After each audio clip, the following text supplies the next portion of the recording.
Have you ever dealt with people who just love to test your patience? They interrupt, throw out snide remarks, or act as if your time and feelings don't matter. And society's usual advice: just smile, nod, and let it slide. But here's the truth.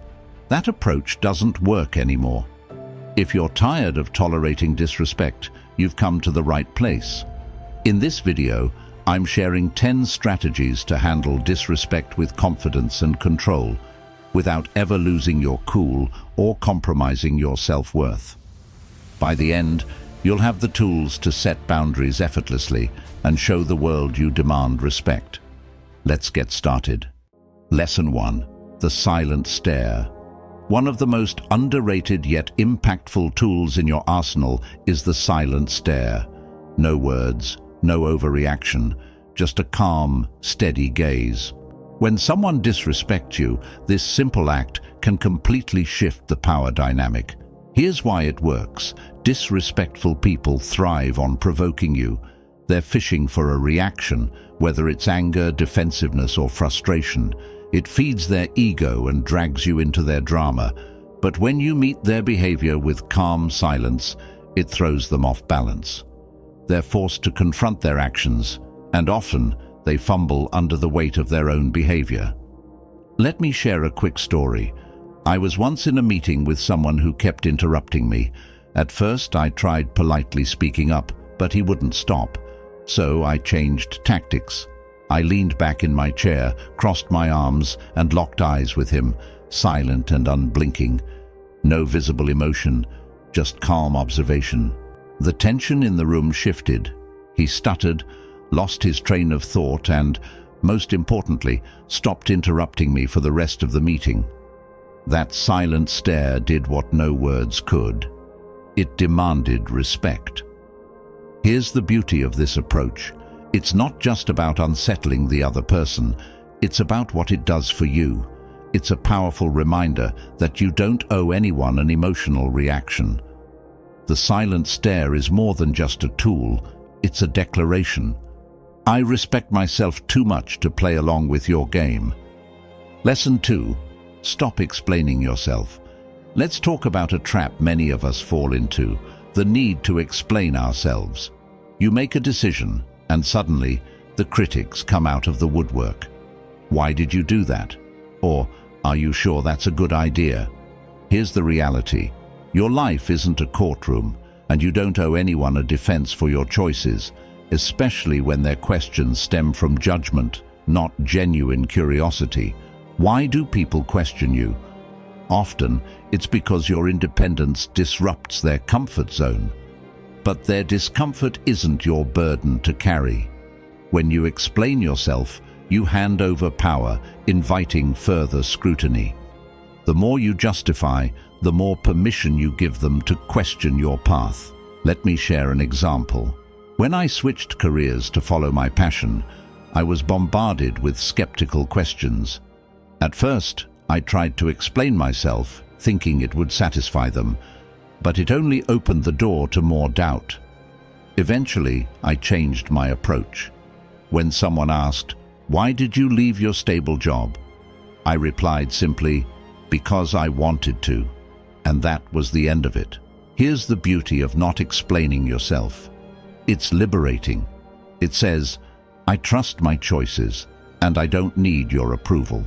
Confident people don't over-explain, they own their decisions. And when you stand firm in your choices, you project self-assurance that speaks louder than any explanation ever could. Lesson 3. Silence is golden and strategic. Sometimes the most powerful response to disrespect is no response at all. Silence isn't weakness, it's a deliberate choice, and it can send a message louder than words ever could. Disrespect thrives on engagement. When someone drags you into negativity, they're fishing for validation or a fight. But when you refuse to engage, when you let their words hang awkwardly in the air, it forces them to confront their behavior. Silence deprives disrespect of the attention it craves and leaves the other person grappling with the emptiness of their actions. For example, I once dealt with someone who loved hiding insults behind jokes. One day, after a particularly pointed comment about my work, I didn't justify myself or fire back. Instead, I raised an eyebrow, stayed silent, and let the awkwardness fill the room. The result: they stumbled over their words, mumbled, and eventually moved on. That moment was a game changer. My silence didn't just protect my energy, it delivered a powerful message. You don't control how I feel. Here's the deeper truth. Silence isn't passive, it's a shield. It guards your peace, communicates self-assurance, and reminds everyone, including yourself, that your self-worth isn't up for debate. Lesson 4. Hold your head high. Here's a timeless strategy that never loses its power: confidence. When someone disrespects you, their goal is to make you feel small. But when you stand tall, shoulders back and head held high, you send a clear message. I know my worth, and nothing you say or do can take that away. Confidence dismantles the very foundation disrespect relies on. Those who disrespect you thrive on the belief that their words or actions can control you. But when you refuse to shrink or flinch, you expose the illusion of their power. Here's a simple tip. The next time someone throws a snide remark your way, resist the urge to react.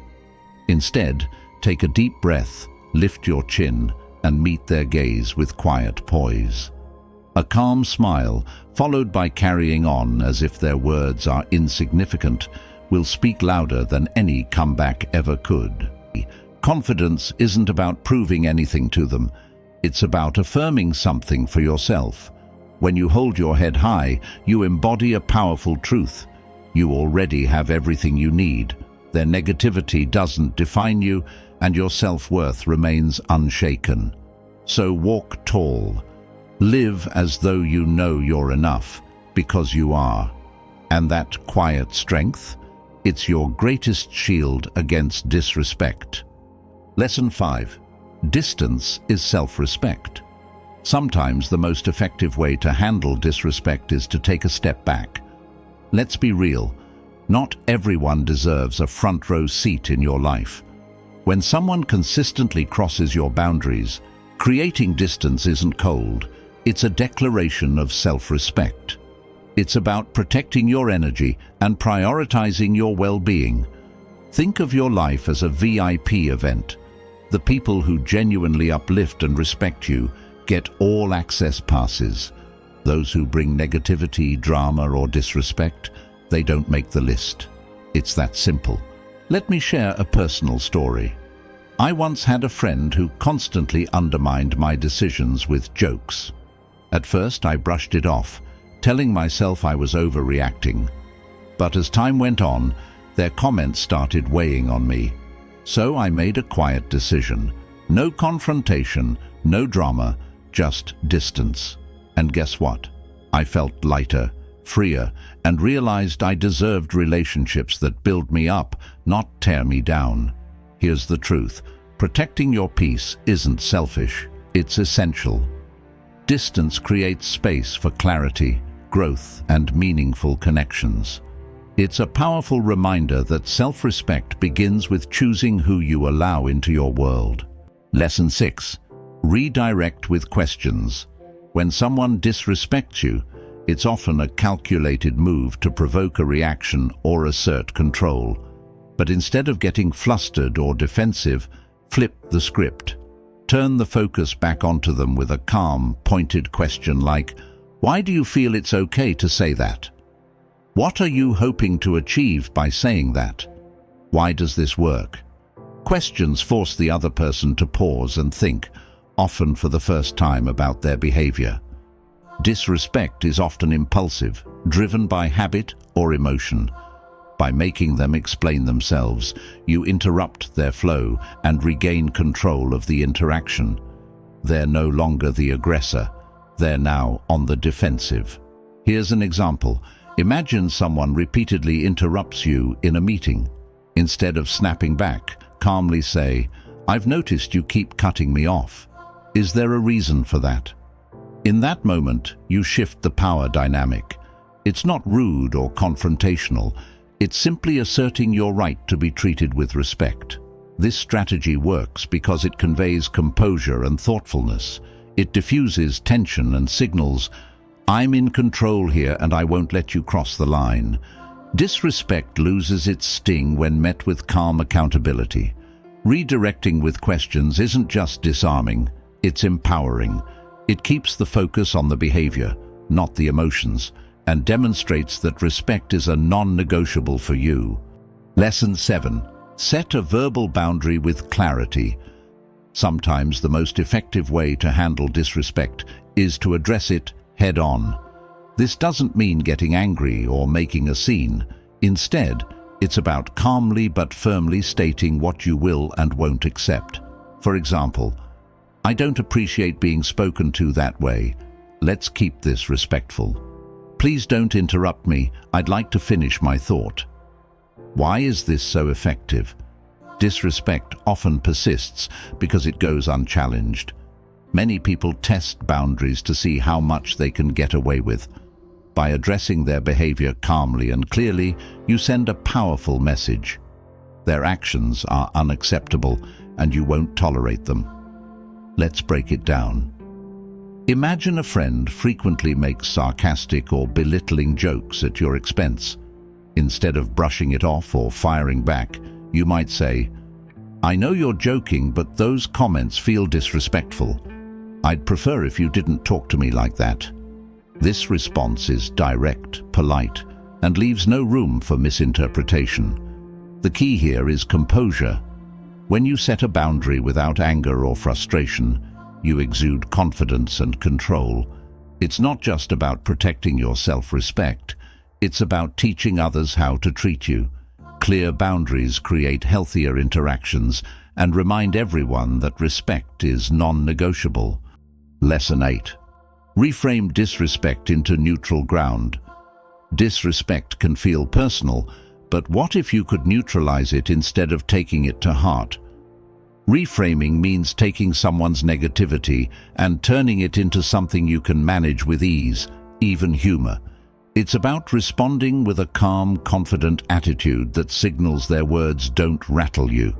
Here's how it works. When someone makes a sarcastic comment, say, "That's an interesting perspective. Care to elaborate?" If they criticize you, respond with, "I appreciate the feedback, even if it's a bit sharp today."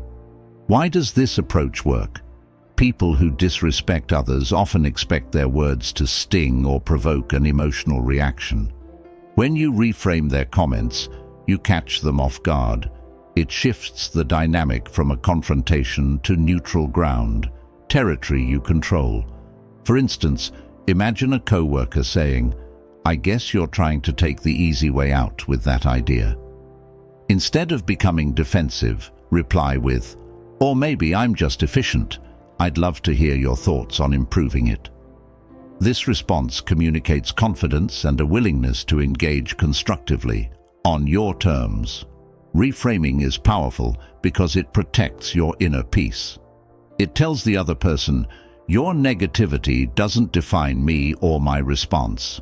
And often, when they realize their attempts at disrespect won't land, they stop. Lesson 9. Use body language to command presence. Sometimes actions speak louder than words. When dealing with disrespect, your body language can project confidence and control, often more effectively than anything you could say. Here's how to use body language to your advantage. Stand or sit up straight. Good posture conveys self-assurance and shows you're not easily shaken. Maintain steady eye contact. This signals that you're attentive and unafraid, instantly commanding respect. Keep your movements calm and deliberate. Avoid fidgeting or making frantic gestures, which can come across as insecurity. For example, if someone interrupts you during a conversation, resist the urge to compete for attention. Instead, stop speaking, hold their gaze with composure, and wait for them to finish. Then, calmly assert yourself, "I wasn't finished. Let me complete my point." This approach is non-confrontational yet undeniably powerful. Why does this work? Disrespect often seeks out insecurity, slouched shoulders, diverted eyes, or nervous energy. By standing tall, making eye contact, and remaining composed, you're sending a clear message. I'm not someone you can push around. This kind of body language exudes authority and self-respect, making any attempts to undermine you feel futile. You don't need to over-explain or overreact. Your presence alone becomes your statement. Lesson 10. End the interaction with purpose. Sometimes the most effective way to handle disrespect is to walk away. But how you do it makes all the difference. Instead of storming off or ignoring the person, calmly and firmly end the interaction in a way that clearly defines your boundaries. For example, if someone keeps interrupting you, say, "This conversation isn't productive. Let's revisit it later when we can talk respectfully." If a friend or co-worker makes a disrespectful comment, respond with, "I don't think we're on the same page. I'm going to step away for now." Why does this work? Ending the interaction on your terms sends a powerful message. I'm in control of my time and energy, and I won't waste it on negativity. It's a way of maintaining your self-respect without escalating the situation. Walking away isn't a sign of weakness, it's a demonstration of strength. It shows that you value your peace more than the need to argue or prove a point. This approach also denies the other person the reaction they may be seeking, which often deflates their behavior. It's important to remember, stepping away isn't about being rude or dismissive. It's about recognizing when an interaction no longer serves you and confidently prioritizing your well-being. When you walk away with calm purpose, you embody self-respect and emotional maturity. Handling disrespect isn't about being aggressive, it's about being intentional. Whether you're using silence, distance, or unapologetic confidence, every move should reflect one thing: your self-respect. The more you focus on valuing yourself, the less room there is for others' negativity to affect you. And here's the best part. The more you respect yourself, the more you'll attract people who uplift and appreciate you. So, embrace the silence, stand tall, and never apologize for protecting your peace. Respect starts with you. If this resonated, give it a thumbs up and subscribe for more empowering content. Have a story about setting boundaries or handling disrespect? Drop it in the comments. I'd love to hear from you. Until next time, stay strong and keep owning your power.